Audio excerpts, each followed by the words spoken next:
Everybody welcome Linda Easthouse. She's been a trainer, educator, and health advocate all of her life. With nearly 20 years of experience as a natural health therapist, she helps people regain their emotional and mental wellness. As the director of the Natural Bioenergetics Institute, certified specialist of natural bioenergetics, and matrix energetics practitioner and radionics master, she uses therapies that restore the body, mind, and spirit.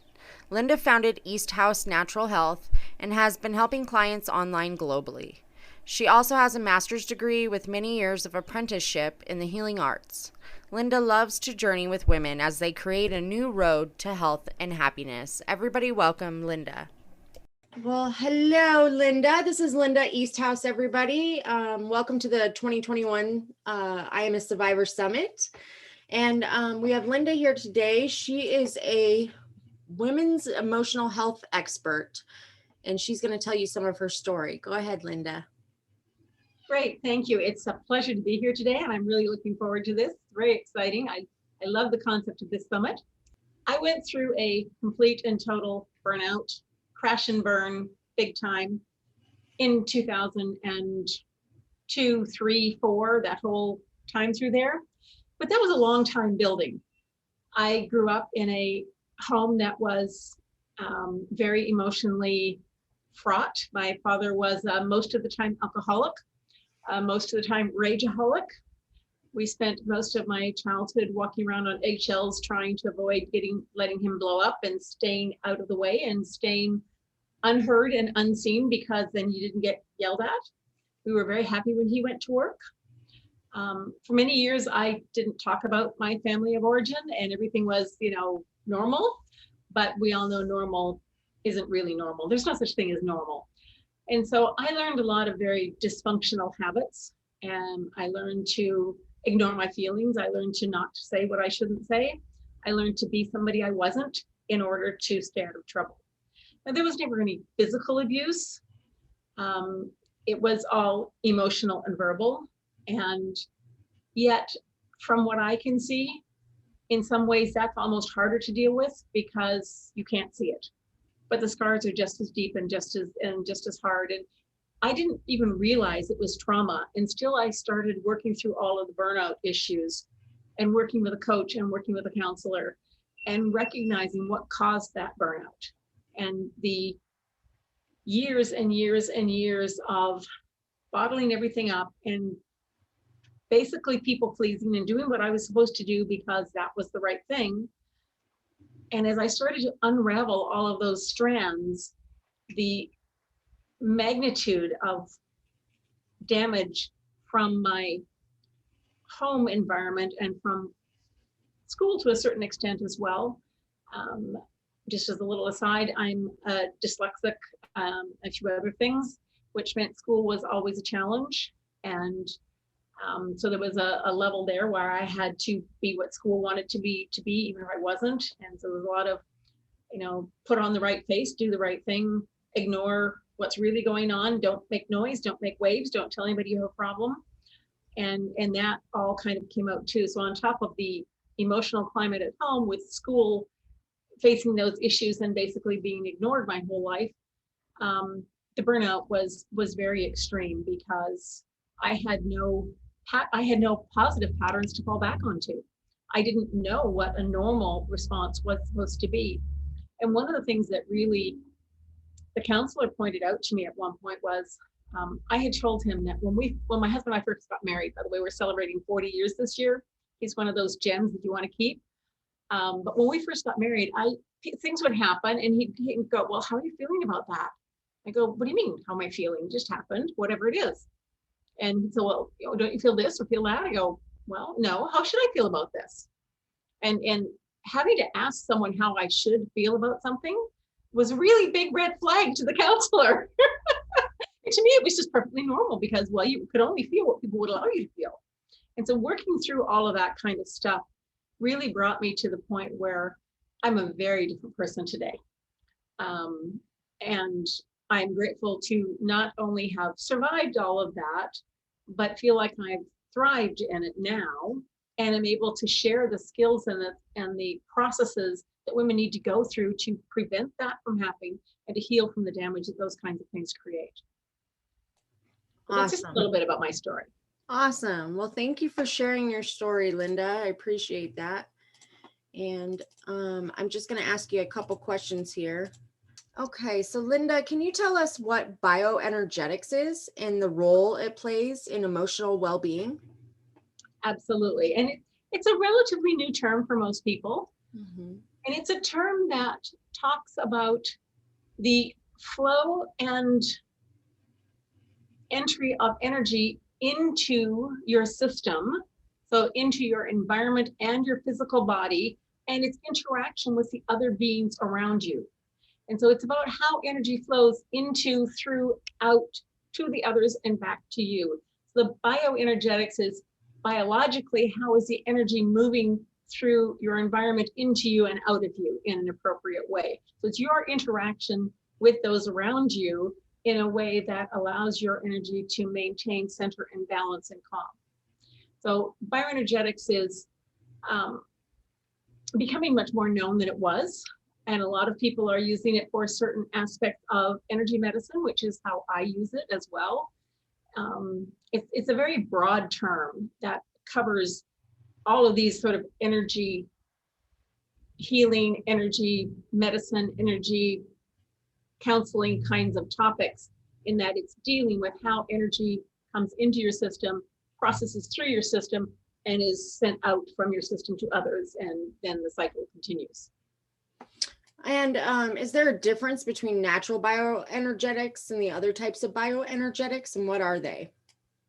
Yes, natural bioenergetics is a very specific program of training and therapy that uses bioenergetics as its core. So natural bioenergetics was first developed by Dr. Jimmy Scott back in the early 80s and 90s.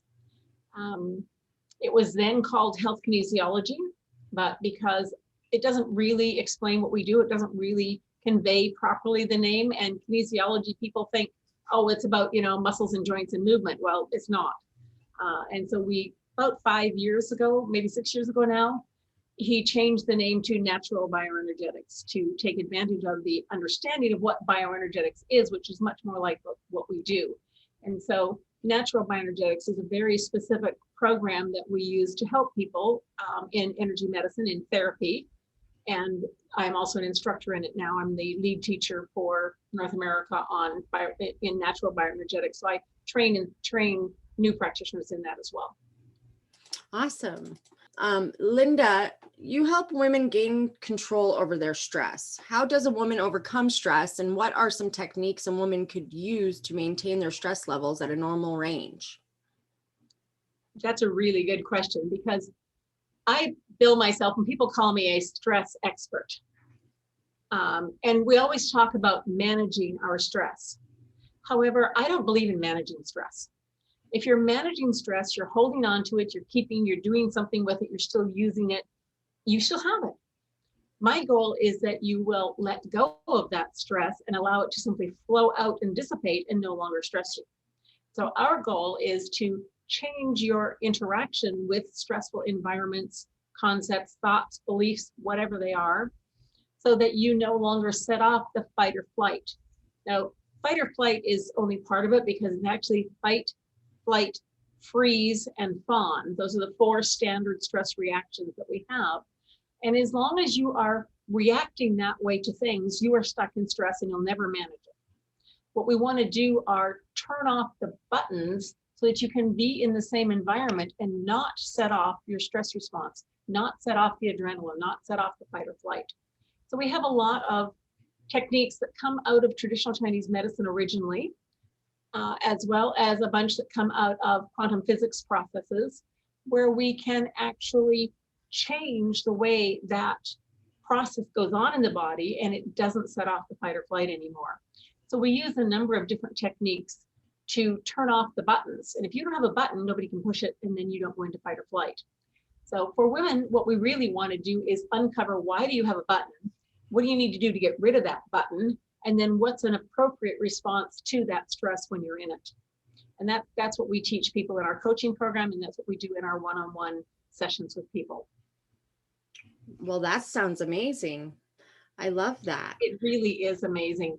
And how quickly it can be done is never ceases to amaze me.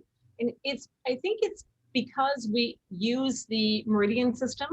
Now, a lot of people don't know what a meridian system is, but if you think about traditional Chinese medicine and acupuncture and the lines that they use where they find to put their needles, those lines are lines in the body. They used to call them invisible Chinese lines, but they're not invisible. We know what they are now. We can prove them in science. It's much more known now than it used to be. But those lines flow light and energy and information, more than anything, information through the body. And when they get stuck and broken or blocked, and information and light photons can't flow, then you get stuck in these loops where you can't get out of it. And so the processes we use in energy medicine correct those meridian flows and allow the energy to flow properly. The body gets the right information to the right places at the right time, and suddenly it just works naturally. Well, that sounds wonderful. What are some best used therapies that help restore the body, mind, and spirit? Well, obviously, my favorite ones come out of natural bioenergetics, but there are lots of other ones as well too that we teach and use and would love to share with you. There are a number of free ones on our website under the videos that you can go and there do along with teach yourself, use them kind. But aside from those, which I hope you will go and use, breathing exercises are key. The ability to turn off the vagus nerve by doing properly controlled practice breathing is really important. So breathing exercises would be big ones. And then aside from that, there are basic exercises like Tai Chi and Qigong, and even just walking will help to normalize your energy flows and to calm your body and your mind. And if women would just take 20 minutes a day and go for a walk with no phones, no music, maybe your dog if you want to, but just walk for 20 minutes a day, you'd be amazed at how quickly you can calm yourself down and lower your stress levels. I totally agree with that one. Walking always makes me feel better. That's for sure. Um, how would a woman start to create the road to live a life full of abundance, health, and happiness? I think the first thing a woman has to do is recognize that the situation she's in looks different from the outside than it does from the inside. And what other people see is not what you see. And to recognize that there is a mismatch between the inside and the outside is one of the key first steps, because then you can start to look at why is that there? What are the causes that are triggering those kinds of hiding and posturing and talking and all the different kinds of things that go into people pleasing and being who everybody thinks you're supposed to be. And so it's really about finding out who the real you is inside and what you want to be. And I have so many clients, both in coaching and in one-on-one sessions, who have no clue who they are. And they may have come in, because they have allergies, but they have allergies because they have emotional issues, and they have emotional issues because they spent the last 20 years building somebody else's business, working really hard and nothing to show for it, or investing heavily in a relationship that just blew up and that was that. Or, they've lost a relationship through death or whatever. And suddenly they realize they have no clue who they are. They don't know what they really want. They don't know what their own feelings really are anymore. And that's where we want to start, is find out who you are. And then with where you are now, which you will probably find out is not who you really want to be, what are the things that we can do to move you there? And we go through what we call an identity change matrix. That's an exercise we use with people. And it's where you choose some part of your identity that you don't particularly like. You figure out what you want that to be like, and then you work out, how do I get there? And we work out exercises and practices and processes and energy work and all kinds of things to help you become that. And when you feel comfortable with that little piece, we go to the next one. Okay, what else in your life do you not like about yourself, and how are we going to deal with that? And we work through this identity change matrix to really help women get a hold on who they want to be themselves, who their real self is. And I think that's kind of really the the starting point for all of it. Because once you know who you want to be, and how you want to show up in the world, then of course we can work out the logistics like, jobs or volunteering or relationships, or those things are all secondary to having that core understanding of who you are, loving who you are, accepting who you are. None of us are perfect. We all have faults. We all have things we don't like about ourselves. No matter how much work we do on ourselves, we probably have that. And it's in some ways a moving target, because when I was coming out of burnout, who I thought I wanted to be is not who I turned out to want to be. But I had to get to that stage, and it was kind of like the mountain scenery. You get to one, and then you go, oh, there is another one there that I like that too. And oh, maybe that, and yeah, maybe that, until you get to the point where you feel like, now I'm in a state where I can flow and move and grow and be who I want to be. And it's a long process. It's not a simple process, but it starts there. It starts with that. What's different between inside and outside? Thank you. And Linda, you are a matrix energetics practitioner. What is that, and what do you do with that? Matrix energetics is a complementary kind of therapy that is in many ways very similar to natural bioenergetics. It's another discipline or another modality, whatever you want to call it. With natural bioenergetics, we dig deep into the meridian system and into the functioning of the body and how it is stressed out by various things that are in the environment, whether those are emotional stresses or physical stresses or traumas or injuries or fears, whatever they are. They affect the body, and we reset it at the body level to ripple out into the other areas. Matrix energetics comes at it from the opposite side. It's kind of like the opposite side of the coin. Matrix energetics says, okay, you have some issues here. Doesn't really matter what they are. Let's just find a way to go out into the field of all possible potentials and let your body choose what it wants. And so I might go, oh, that pattern there, I kind of like that. Let's see what that looks like. And in figuring out how to drop that pattern into the physical and let it work out in wherever it wants. And so the natural bioenergetics is much more the specific individual. Here's what's stressing you. Here's where the problem is caused. Here's what we need to do for that. And the matrix energetics is, there's something going on here. Don't quite know what it is. Can't quite figure it out. Let's just let the energy field fix it for you. Bring in whatever energy you want, and we'll help you integrate it.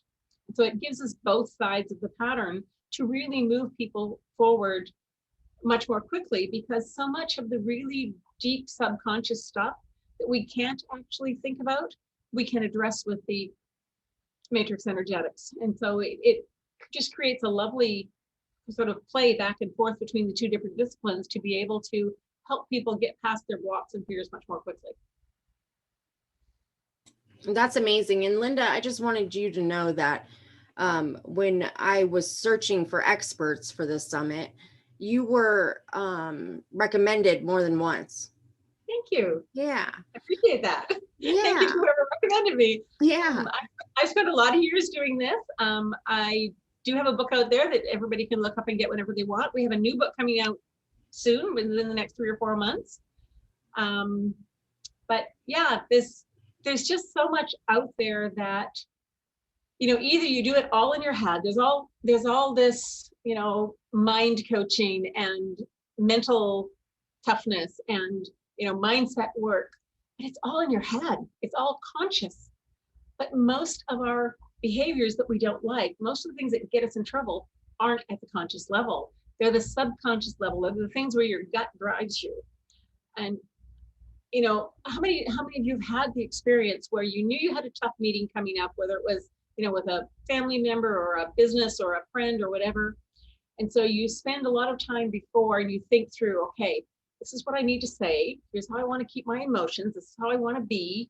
If they say this, I'm going to respond this way. If they say this, I'm going to respond this way. This is what I need to say. And you work it up, you practice it in your head, and you get into the conversation, and something, whether it's a look, an emotion that they're feeding out, a comment that they make, a jab that they make, your whole plan goes out the window, and you respond from your gut, and you don't say what you want. You don't accomplish what you please. You fall apart, or you blow up. Or why? Because we're not working from that conscious level. Our real process works from the gut level emotional drivers, and you can't resolve those from a mindset. Those are not a mindset issue. The mindset only gets you the practice, it doesn't get you the action.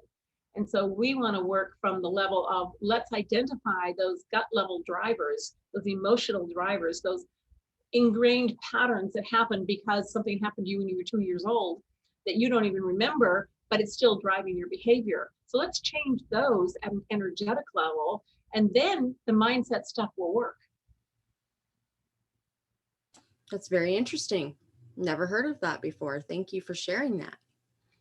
Well, it's years of experience that have brought us to that position, but hundreds of clients have seen that process work so effectively for them. And a lot of my clients have done years of coaching and years of counseling. And I have one client, she is a psychotherapist herself. She had been through some very traumatic situations. She'd been in counseling for 7 years. She came to me because she was desperate and somebody had recommended me. And 2 sessions later, she said, we've made more progress than I have in 7 years of counseling. I go, because you can't talk yourself out of something your gut is feeling. And many times, trying to talk ourselves out of it, all we do is dig ourselves in deeper. Isn't that right? Yes, we do. Well, thank you so much, Linda, for being here. Is there anything else you would like to share with everybody on the summit?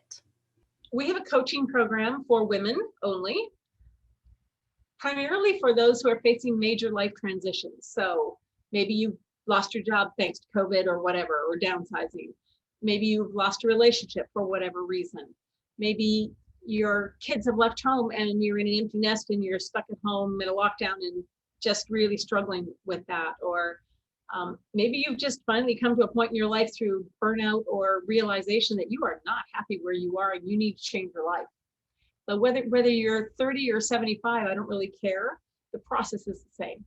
And so we have a coaching program that does some standard kinds of coaching, although I wouldn't even call our standard coaching standard, but it alternates with energy medicine sessions. So it's a group program where we do the more standard coaching 1 week, and then the next week we actually do energy medicine therapy with the people on the line, because we can do it all by distance. And so you get the energy medicine to switch the patterns that we talked about. And so instead of taking a month or 2 months to force your way through whatever it was that we identified in the coaching, you come into the energy medicine one, we switch all those patterns, we turn off the power, we release the energy, and suddenly you're just able to do it. And so we blend every other week with an energy medicine program, as well as there is then a sort of a more class curriculum that you do on your own to walk you through some of the more conscious side of it. And so our coaching program is a very kind of complex moving pieces, but so far women have absolutely loved it. We've had amazing results out of it. We'd love to have anyone join it. It's a continuous intake, so you can join anytime. Just get hold of me and I'd love to tell you a little more about it. You can go to our webpage, naturalmyoenergetics.ca. It is a Canadian site, so .ca. And there's a whole section on the coaching program in there as well. I'm sure some of you who are listening are also practitioners of some sort or another. We do offer the training in natural bioenergetics as a discipline. We have a very professional, intense program that prepares you to run a full-time practice. And so we'd love to have you in either of those. Please talk to me and I'd be delighted to give you some more details and see if you're a good fit. That's amazing. Thank you so much, Linda, for being here. And yeah, if anybody needs to get a hold of Linda, you can find her on Facebook or her website. And yeah, thank you, Linda. Thank you. It's been a pleasure. Look forward to chatting with some of the ladies.